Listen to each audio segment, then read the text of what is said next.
Со оглед на тоа што војната во Украина не покажува знаци на крај, Анкара гледа можност во проектот за мултилатерална транзитна рута, што ја поврзува Кина со Европа преку Турција, а која ќе помогне да се заобиколи Русија и санкциите што Западот ги воведе против неа.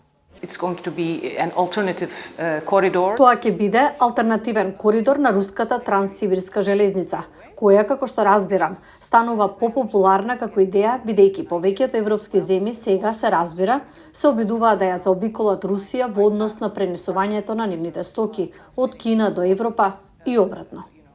На минатогодишниот самит на лидерите од Централна Азија, турскиот председател Реджеп Тајип Ердоган се осврна на мултилатералниот проект со неговото официјално име, подвлекувајќи ја важноста што турската влада сега му ја придава. Вредноста на иницијативата за меѓународна транспортна рута е зголемена со актуелните случувања. Мораме да продолжиме да го координираме и подобруваме функционирањето на овој коридор истовремено за наша взаемна корист. Црвеното море е се уште алтернативна рута меѓу Кина и Европа, а аналитичарите велат дека нападите на хутите врз бродовите, предизвикани од војната меѓу Израел и Хамас, го прават овој проект уште попривлечен за Турција. Турската поддршка за коридорот расте, како што односите меѓу Анкара и Пекинг исто така се подобруваат. Односите меѓу двете земји секогаш имале подеми и падови. Но кога ќе ги погледнеме денес, можеме да видиме дека односите меѓу Кина и Турција се зголемуваат, особено по посетата на Ван Ки на Турција.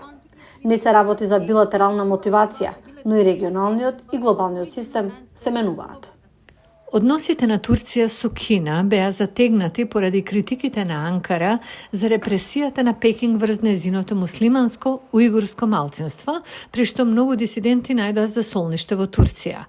Но аналитичарите велат дека Турција прави избор и го омекнува незиниот став. Кина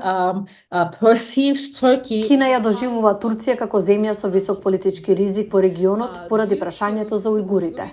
Владата неодамна, непосредно пред Нова година, мораше да открие дека предпочита да одржува добри односи со кинеската држава, наместо целосно или експлицитно да ја поддржува каузата на уйгурите.